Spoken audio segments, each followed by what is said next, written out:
Please do me a favor. Leave them a review. They promised me a bottle of bourbon.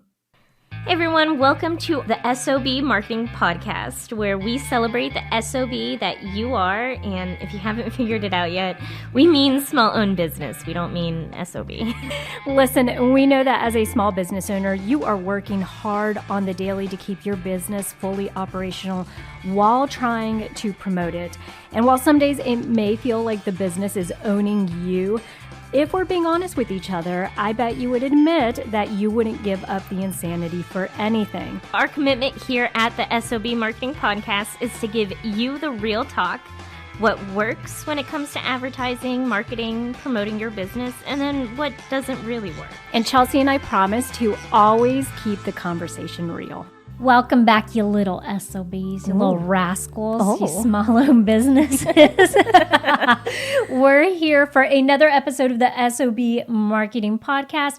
Hey, you guys, friendly reminder, if you have listened to this podcast for more than 1 or 2 episodes, what are you doing? You better hit that subscribe button because we want you to know every time we drop a new episode. Yep. And if you haven't left us a review, please do so. We're also taking voice notes. If you go to sobmarketing.com and go to the contact us page, all you have to do is scroll down to the bottom, hit start recording, and literally just talk into your phone and send us a voice note. We want to play those here on the podcast. So if you have any marketing grievances, any marketing wins, if you have any, customers behaving badly stories, I'd love to hear that. we want to hear those too. But go send us a voice note, and we're more than happy to, change your voice if you guys want to remain anonymous too. So just let us know in the note if that's something you want.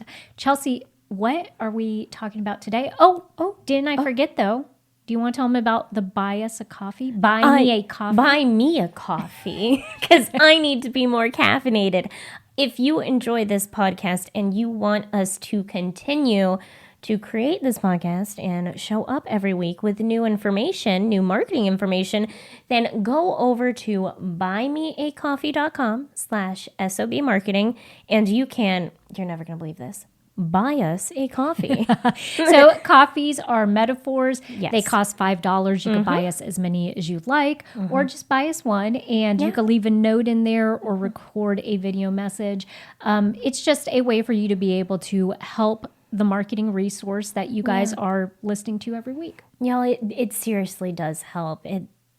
Podcasting's hard. Okay, let's move on. Oh, did you mention the TLDL? I did not. Okay, also, something we do a little different on this podcast, TLDL chapter.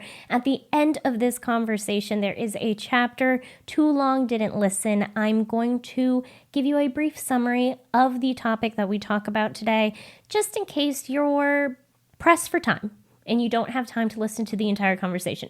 But, when you get the chance, you're going to go back and listen to the entire conversation. Vivian, what are we talking about today? Today, we are talking about the tried and true omni-channel marketing. Yes. Yeah. I don't know why I feel the need to spread my arm. Well, I guess omni means all, right? So, It does, yes. Yes. Now, if this is the first time you are hearing this term, you definitely want to tune into this entire episode because we're going to talk about exactly what it is and why it's important to small businesses. This I had a video on YouTube years ago. This was actually one of the more popular ones because I think a lot of people, there's just a lot of misunderstanding about what omnichannel marketing is. Like, how do I even go about doing it, or what all does it entail?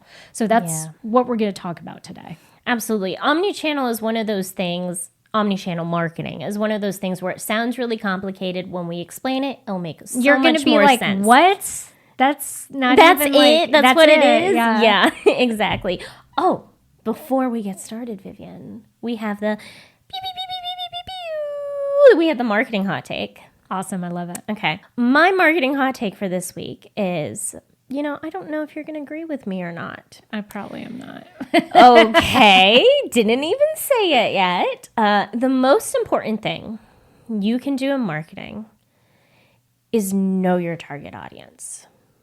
I mean, I feel like everything comes down to how well you know your consumers and what your consumers want. I agree with you on this hot take, but I'm a little concerned that you think I don't agree with that. I wouldn't agree with you. Like, what did you think I was going to think the most important thing to marketing was? I don't know, but you never agree with me. Yeah. I do agree that knowing your target audience is the most important thing because I actually did think, did have an idea of something that you could maybe think was more important. Okay. Which was knowing your small business. Yeah, the thing about a small business is it's a hobby unless you know your target audience enough to actually sell. Okay. Right? Yeah. So I think that's the difference between having a legitimate small business and having a hobby. Sure. An expensive hobby. Yeah. Because if you know your target audience really well, that's what legitimizes your idea or your product or your service, right? Mm-hmm. It's of service to somebody else or it's of value to somebody else. Yeah. Otherwise, you're not bringing revenue in if you don't know your target audience enough to be able to move the product, move the service. Okay. I'm so glad we're on the same page. Okay, Vivian, are we ready to talk about omnichannel marketing then? Yeah, let's do it. Okay, you know me, I like to start with definitions. Okay. So omnichannel marketing definition. I have an actual definition, but I also wrote all the channels. Everything, all the channels, all the things. But the actual definition is this marketing strategy is customer-centric and integrates all marketing channels, both online and offline, to create a single, cohesive, and consistent marketing experience. Yeah, maybe I should have done... I'm sorry, not marketing experience, customer experience. Okay, yes. That's important. It's a single, cohesive, and consistent customer experience. So maybe I should have done the hot take because I'm about to say something that a lot of you may find a little jolting. In 2025, going into 2026, there is not a world where you cannot have an omni-channel marketing strategy. Oh, you should have done the hot take. Yeah, you just can't. You can't do it anymore because everything is so integrated and today's customers are, we're a little spoiled when it comes to stuff, right? Yes. And so the thing is to think that you can only pick one channel and I mean, maybe you could and just like work the heck out of that and then make that super successful. But I'm going to stand by what I said. And I think that in today's day and age, as a small business owner, you have to have an omni-channel marketing strategy. Now, let me remind you guys, we had talked about marketing channels at one point. There are a total of 15 of them. Yes. Okay. And that includes, like Chelsea said in the definition, online and offline. Mm-hmm. That includes things like guerrilla marketing, right? No relation to the chimpanzees. That's also, it has to do with like press releases and all this stuff. And so if there are a total of 15 of them, digital ads, everything, an omni-channel strategy doesn't mean that you have to incorporate all of them. It means that you incorporate enough of them across the board. Yeah. I think you incorporate all of the ones you're using. Yes, or all of the ones that your target audience likes or that are important to your target audience. Love that. Well, before we go any further, let's clearly talk about what does that definition mean? What does the definition of omnichannel mean? This single, cohesive, consistent customer experience. That's a tongue twister. Yeah, I was going to say. I thought you were going to break out in rhyme. It means that no matter where your potential customer is, no matter where they're learning about you or interacting with your small business, they need to be having the same positive experience.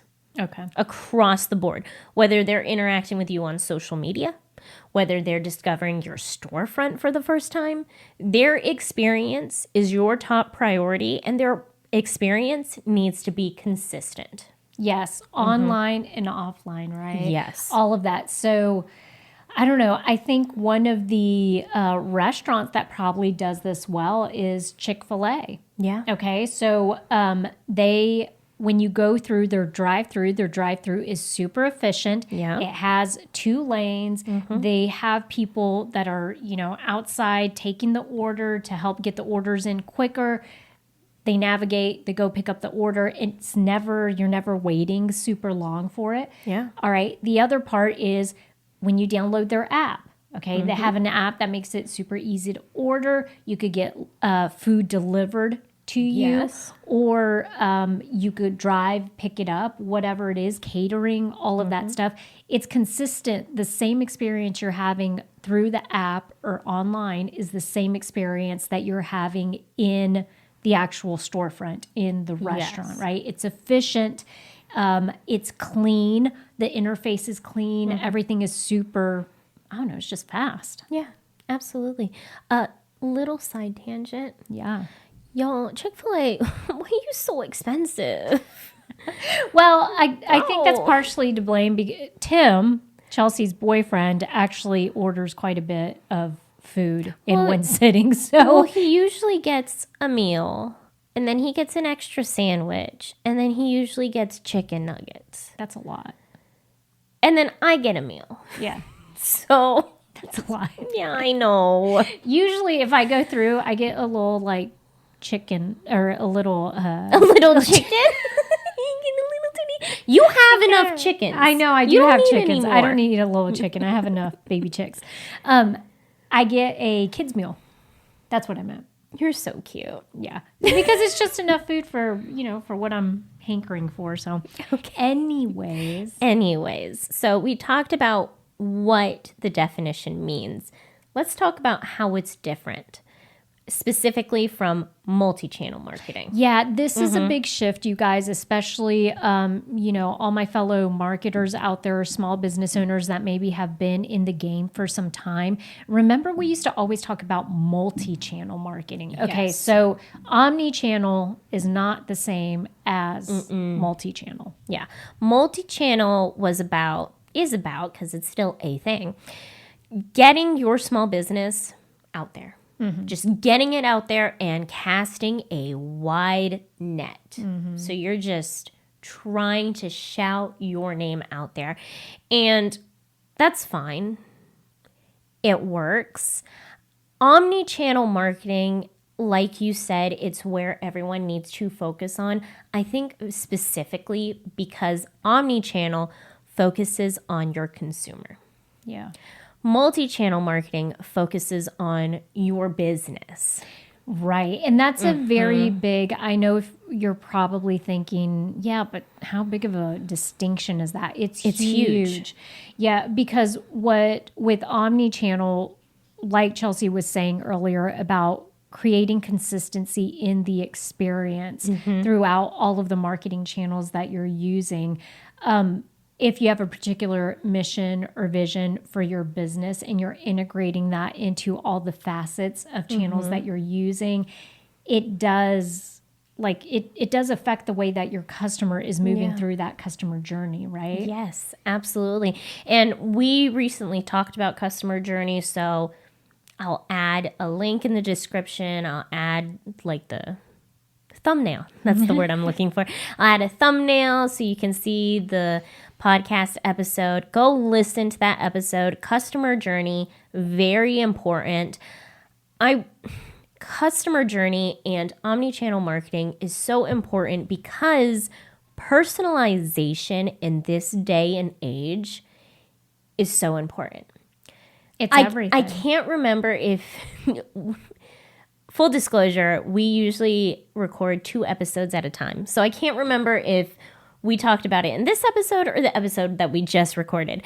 But you mentioned that as consumers, we're spoiled. And that's true. As consumers... I think I mentioned that in every episode, to be honest with you. I mean, honestly, probably as consumers, we're spoiled. And if as a business you are not giving your consumer that spoiled, personalized experience, they can get that experience from your competitor.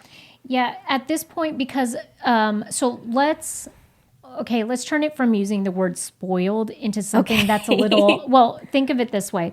What ends up happening is if the norm is now personalization, and everything I'm doing online, every experience I'm having with the business now, even Walmart, you guys, can I tell you, they now are, I mean, to the point where they're recommending products based off of other things you've bought. They're keeping track of, like, you know, I'm able to get my receipts texted to me instead of having to like carry around a receipt. Sure. What becomes the norm, if you're not doing it, if you're not doing that personalization, then it becomes a nuisance.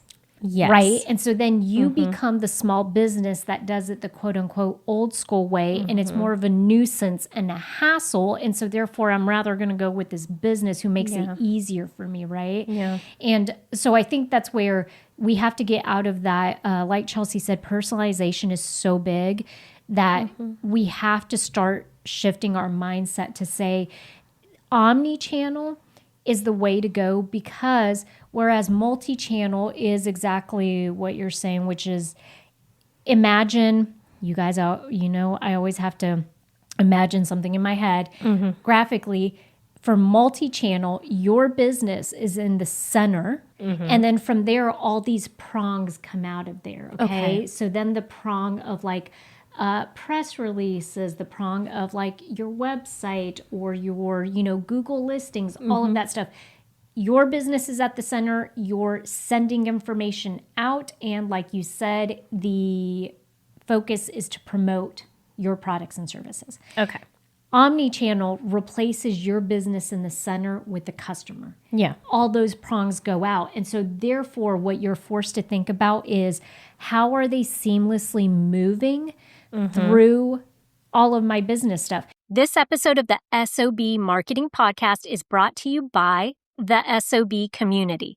If you're a small business owner that is neglecting your marketing and you feel like you've wasted money and time on marketing help that didn't deliver, or if you're just craving support from people who actually get what it's like to run and promote a small business, then our membership community is for you. Visit school.com/SOB to sign up today to get instant access and weekly support.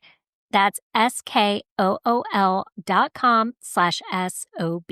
Vivian, let me put this into perspective of like some tangible, well, not necessarily tangible, but some keywords, key phrases of ways that omnichannel marketing can help small businesses. Okay, it can help increase customer loyalty. Oh. It can help with brand recall, and it can help with customer retention. Oh, I love it. Yes. I mean, I do think kind of like what we were just saying, that customer retention is huge, because if someone finds it a little bit of a hassle through their journey with your business, they're not going to come back. No, right? exactly. And that means if they're enjoying the experience with your small business, if it's consistent throughout, you're going to have better conversion rates too. Awesome. Exactly. Increase sales. Yes. Increase sales. That's the important thing here. Let's talk about where to start. You're a small business owner. You're like, fine, Vivian and Chelsea. Okay, we get it. We'll focus on omnichannel marketing. We'll create a strategy. How do we do it? Where do we start? First, list all of your customer touch points. All right. So what I would do right now is, as your business is today, look at it and list out all the touch points, right? Okay. So are they... Yeah. It's like a magnifying glass. Magnifying glass. Okay. There you go. Yeah. So are you online? Do you have a website, right? Do you have a storefront? Do you have an app? Where are all the places that people can find you? And then list them out. Keep it very, very simple. Love that. Okay. From there, y'all, you're never going to believe what I'm going to say. You're going to map out your customer journey. Oh my goodness. I know. So you're definitely going to want to listen to that episode. But you're going to want to map out that customer journey for each of your touch points. I know that sounds like a lot. For this to be successful, though, you need to really understand what your consumers are going through when they're interacting with your business. When you map out those journeys for all of those touch points, you're looking for anywhere that you can improve your customer's experience. You're looking for bottlenecks or for places where your branding might be lacking. You're looking for those places where your small business might be dropping the ball, you know? Yeah. And so what this kind of looks like, think of it this way. Pretend for every touch point that you're a customer that's never heard, or a potential customer, okay? Because you haven't purchased. Yeah. You've never heard of this business. You're being introduced to it. All right. Let's say one of your touch points is, I don't know, print ads, okay? Sure. Through a particular magazine. When you're looking at the print ad, what is the call to action on that ad? Is the call to action then leading them to actually picking up the phone and calling you? If it's picking up the phone and calling you, call the number. What is their experience? Does a receptionist answer? Does an answering machine kick in? Do you have a phone tree map where it's like, press this for this or this for that? Like, go through this, because that's where you are going to find bottlenecks, right? Yes. Or you're going to say like, hey, that's not really, it doesn't really tell people what we do, or it doesn't, we can word that a little better. Or let's say the same print ad. Instead, on that ad, let's say you have a QR code and it takes them to a very specific landing page. They scan the code, it takes them to a landing page. What is the call to action on that landing page? Is it a form that they fill out for an appointment request? Yeah. Is it a thing that lets them book their hair appointment? Is it like, how easy is it for them to get from point A to point B? Yeah. Are you missing a step in there?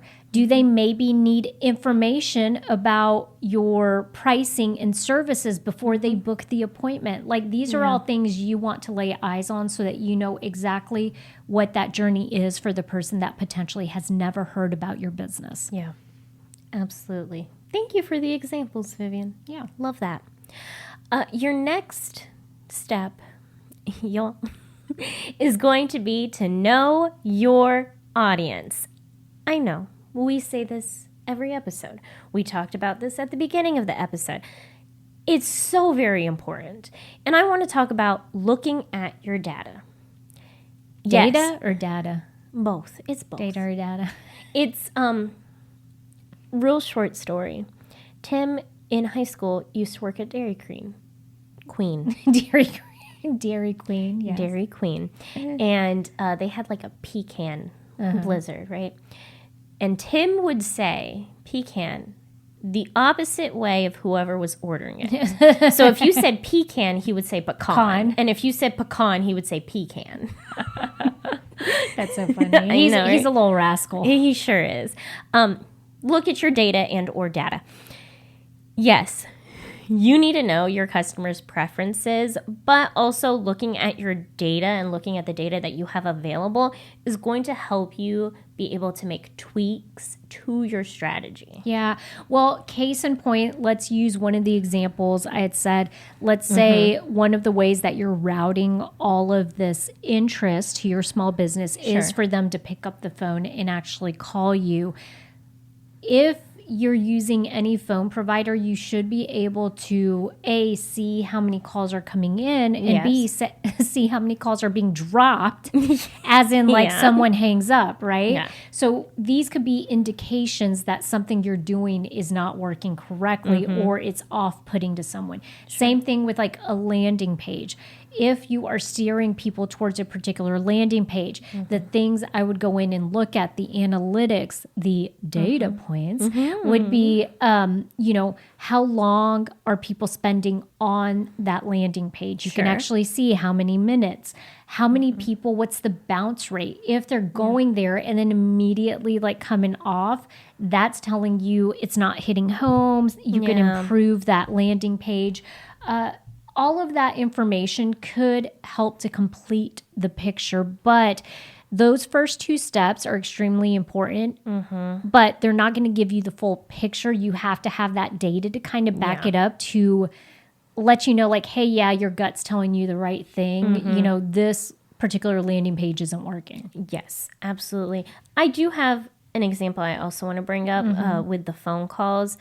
You can see how many calls are being made. If it's an appointment, see how many appointments are being made versus how many calls are being made. Yes. Because that's interesting too. Because if it's not matching up, what's going on? Why are they calling but not making an appointment, Right. It could be someone that you've hired that's not doing a good job. Yeah, it could be it could be a lot of different things. Exactly. But I do think what I love about this discussion in general when it comes to omnichannel marketing is it's extremely important. It's going to become even more important because one of the things that we can't get away from is, you guys, people are finding out about your business from all over the place. Oh, yeah. Okay, so now the onus is on you to be sure that those, areas, interactions, those experiences are solid, because it does lend to your brand, right? Your brand name, your brand reputation. And you just want to be sure that you're, on all cylinders, you're firing off and you're doing the right thing, and that you're providing them a really good experience. Yeah. You want consistency for your brand as well. Absolutely. Yeah. And if you think about it, this shift in going from multi-channel experience where the center is your business to now replacing your business with the customer, right, in the center to make it omni-channel marketing, that in itself is going to equate to more sales. Yeah. Right? Because you're speaking to that person. You're concerning yourself with the entire experience that they're having. There is no way that you doing this is not going to convert into higher revenues. Yeah. Vivian, are we ready for the TLDL? I think we are. I think we are. So if you skipped ahead, this is the Too Long Didn't Listen chapter. Go ahead and listen to this brief summary that I'm going to give you. But when you get the chance, go back and listen to this entire conversation, because that's where the good stuff is. So today we talked about omnichannel marketing strategy, which is a customer-centric strategy where we focus on the customer and looking at all of the marketing channels, both online and offline, and creating a single, cohesive, consistent customer experience. This matters because with a omnichannel marketing strategy, you can build customer loyalty, brand recall, and customer retention, and you're probably going to get better conversion rates. So if you're considering focusing on a omnichannel marketing strategy, then you want to list out all your customer touch points. Map out your customer journey for all of these touch points. I know. And look at your data and better understand your customers, your target audience. Thank you for listening today. If you enjoyed this conversation, send this episode to a fellow small business owner that you think will enjoy this conversation. And think about, sending me a coffee. Caffeinate the girl. Caffeinate me. It's a great idea. But seriously, it helps us run this podcast. So if you want more episodes like this where we talk about marketing strategies that can help your small business grow, pretty please consider sending us a coffee and leaving a review and subscribing or following, whatever it is on whatever platform you're on. And you know what? Do me a favor and go be the best S.O.B you can be.